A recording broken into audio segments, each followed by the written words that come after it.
하자 보수 네. 책임, 네. 하자 담보 책임 뭐 네. 이런 표현을 많이 쓰는데 음. 그 오래된 집은 사실 뭐 새 집처럼 그런 성능을 기대할 수는 없잖아요. 네. 그런데 누수 부분은 네. 기본적인 성능에 해당한다고 봐요. 그럼 기본적으로 성능이 무슨 뜻이에요?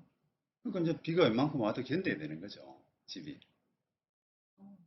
그게 이제 40년 됐으면은 40년 된 집에 걸맞는 뭐 인테리어가 좀 낡았거나 뭐 이런 등등 그런 부분이야 당연히 감수하고 사야 되지만 네.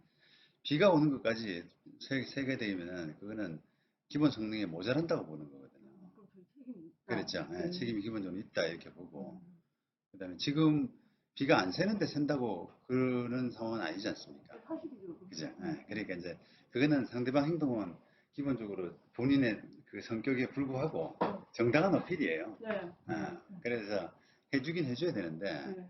그거를 이제 서로 간에 이제 의견이 안 맞게 되면 나는 해주고는 싶은데 뭐 언제까지 이럴 거냐 또 액수가 얼마냐 이런 부분 가지고 의견이 안 맞을 수가 있지 않습니까? 그런 부분 가지고는 의견이 안 맞으면은 천상 재판을 하셔야 돼요. 천상. 그래서 그러면은 저희가 승소한다는 뜻이에요? 아니면 아니죠 이제 재판한다는 그 얘기예요? 하자가 있으면 전문 감정인이 네. 그걸 들여다보고 누수 부분이 있다라고 하면은 네. 그 누수 부분에 대한 뭐 보수하는데 얼마가 든다 이렇게 아, 감정이 나오겠죠 이제 그걸 물으셔야 조정에서, 된다는 겁니다. 끝없이 해주는 게 아니라, 이제, 지고 이기는 문제가 아니라, 우리가 얼마 정도 배상해준다, 이제, 그런 거. 네, 네. 그래서 제가 아까 뭐 이게 재판이라는 게 막 그 허위 주장도 하고 막 이런 경우도 좀 있잖아요. 우리나라 재판이 증거가 없으니까. 네. 근데 이게 저도 듣는 순간 상대방이 거짓말하는 것 같지는 아니요. 않다는 생각이 들잖아요. 네. 감정도 똑같은 거예요. 네. 상황을 보면은 이게 새긴 새는구나. 네. 상대방이 물 일부러 퍼붓고 막 이렇게 네. 해서 조작하지는 네. 않는 거네. 이 느낌이 오니까 네. 아마 재판하면 어느 정도 감정은 나올 겁니다. 아마 배상책임은. 예, 나올 겁니다. 그러면 이거 언제까지 이거 우리가 이렇게 해줘야 되는가? 이거, 아니, 그, 계약서에는 그래서 합의, 6개월 이렇게 돼 있다고 아버지는 그러세요. 계약서 지금 안 가져오셨죠? 그런 것도 안 가져오고, 근데 그, 저는 제3자고, 우리 아버지가 84세신데, 네, 너무 시달리니까, 네, 제가 이제 적극적으로 임해야겠다, 이런 생각에서 네. 왔는데, 원래 이제 그 6개월이라는 표현이 민법상 하자담보 책임이라 그래서 네. 그걸 알게 된 날부터 6개월 안에 이제 청구하면은 네. 하자담보 책임을 청구할 수 있다는 규정이 있거든요. 그런 알게 된 날부터. 근데 그 부분은 그러면 그 기간을 넘어가면은 안 해줘도 되느냐? 그건 네. 아니에요. 6개월 넘어도 예, 해주긴 해야 예, 돼요. 예. 네. 근데 네. 그러면 알게 된 날부터 6개월 안에 청구한 하자담보 책임은 그러면 어떤 의미가 있느냐라고 하게 되면 그거는 이제 그 하자담보 책임으로 구성하게 되면은 조금 입증 책임이 이제 완화되고 저쪽에서 그러니까 그거는 자기가 그 뭐랄까요 자기 때문에 문제가 생긴 건 아니다 쉽게 그렇죠. 말하면 네. 그런 부분에 대한 입증 책임이 많이 완화되는 거예요 하자담보 책임. 예. 근데 이제 이게 무슨 문제는 사실 이전 등기가 얼마 안 된 상황이라서 사실 이제 채무불이행 책임 자체는 10년 동안 했거든요. 판 예, 사람한테요? 예. 10년 동안 했어요. 그런데 이제 그게 보세요. 지금은 이제 얼마 안 됐기 때문에 이 누수 문제는 원래부터 좀 문제 있던 건물을 때문에 생긴 문제다라고 이렇게 이해가 되지만 이게 3년이 가고 5년이 가고 이렇게 되면은 이제 과연 이게 그 매매할 시점 기준으로 해가지고는 문제가 없었던 건물인데 쓰다가 잘못돼가지고 뭐 비가 새는 거 아니야? 이런 오해가 생길 수가 있잖아요. 그런 부분에서 이제 입증 책임이 넘어가거든요. 상대방한테. 근데 지금은 하자담보 책임을 그런 입증 책임을 완화시켜 주는 거죠. 이 쓰는 게 저희가 사고 나서 얼마 있다고 그런 게 아니고 처음 샀을 때부터 5년 내내 그랬고요. 음, 저희한테 이걸 판 그 분이 의사인데 음, 멀리서 사시면서 생전 관리를 안 한 거예요. 네, 집이 엉망진창이고 그때부터 비가 새서 팔기 싫은데 음. 그 부인이 계약하고 나서 펑펑 울었어요. 아깝다고. 그 관리 못해서 파는 게 너무 안타까운 거예요. 네. 힘들어서. 그러니까 그러면 그게 지금 우리는 언제 샀는데요? 15년도. 아, 15년도 샀어요. 15년도? 네, 그러면 그러니까 한 5년 정도 갖고 있다 파신 거네요. 네. 그리고 우리 샀을 때부터 그렇게 문제 같은 집 우리는 어느 정도 그래도 아버지가 부지런하셔서 이 정도 고쳐놨거든요. 예. 그러니까 저희 입장에서는 또 막 물론 우길 수는 없는 문제인데 예. 우리는 이랬다 이런 예. 얘기를 했거든요. 예. 제가 그런데 우리 열심히 해서 이래도 이만큼 좋아지게 한 거잖아요. 사실 저희도 판 게 힘들어서 팔았어요. 많이 예. 힘들어서. 예. 그리고 그거는 어떻게 저희가 좀 그러니까 무리하게 얘기할 수 없나요? 없죠. 없어요? 없죠. 왜냐면 그거는 우리한테 그 물건을 산 사람에 대한 변명은 될 수도 없어요, 법적으로. 그러니까 우리는 저쪽에 물어주는 부분은 분명한 것이고, 네. 물어주고 나서 5년 전에 우리한테 판 사람, 네. 그 사람에 대한 부상권이라든지 이런 거, 네. 그런 걸로는 가능하죠. 아, 그럼 너무 복잡해지잖아요. 복잡해지죠. 네. 근데 어쨌든 우리한테 지금 산 매수인에 대한 책임은 우리 이미 분명한 거거든요.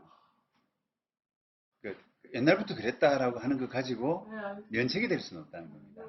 우리도 만약에 뭐 할 생각은 없지만 한다 그러면 5년 지난 시점에는 지금 그 사람한테 할 수 있네요. 우리한테 판 사람한테. 그렇죠. 만약에 이제 이런 거는 가능하죠. 도저히 이렇게 찔끔찔끔 해가지고 뭐 언제까지 책임지고 나는 못 해주겠다. 네, 차라리 소송을 하라. 네, 네, 네. 소송해서 뭐 2000이든 30이든 나오면 내가 물어줄게. 네.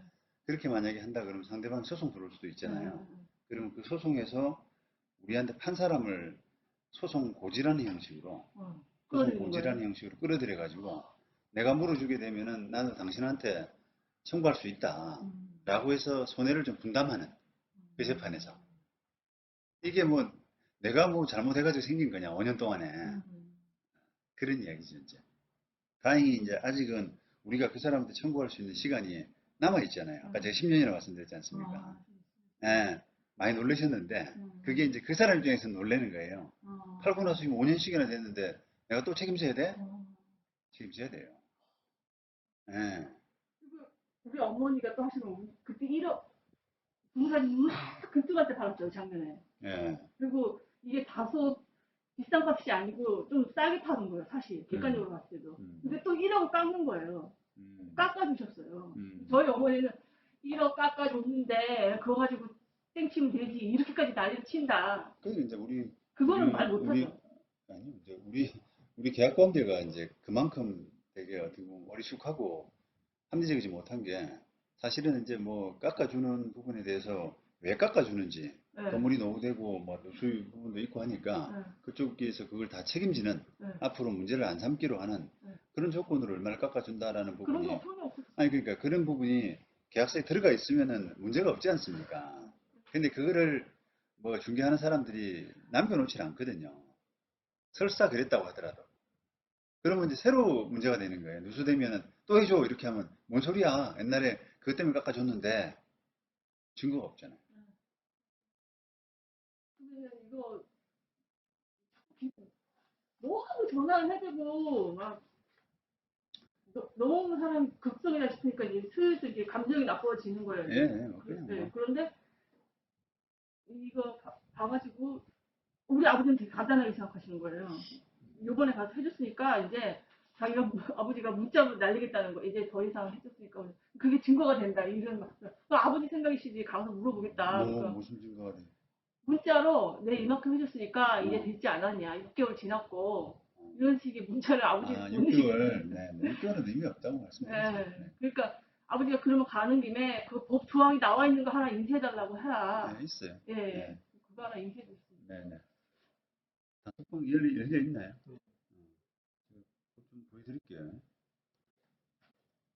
이렇게 중대한 막 금이 쩍쩍 가고 막 건물이 기울어지고 그런 큰 하자가 아닌데 이런 빗물 같은 거는 사실 새로 지은 집도 빗물 새는 집 있어요. 잘못 지어서 그런 거죠. 책임져야 돼요, 다. 그런데도 불구하고 우리 그렇게 이렇게까지 1년이 넘어서도 이렇게 시달리는 게 아닌 거예요. 네. 그게 누수는 아까 제가 말씀드린 기본 성능이 포함되기 때문에 그래요. 이거거든요. 580조 매도인의 담보 책임이고요.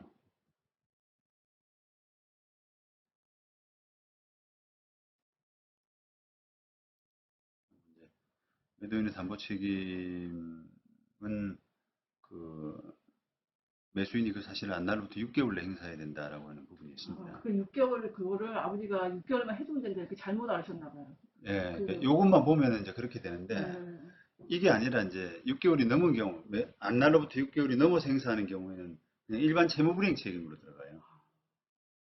이걸로 하자담보 책임이 유일한 청구 방법이 아니라는 겁니다. 요거는 약간의 손해배상 청구의 약간 특칙이라 그럴까요? 입증 책임을 좀 많이 완화한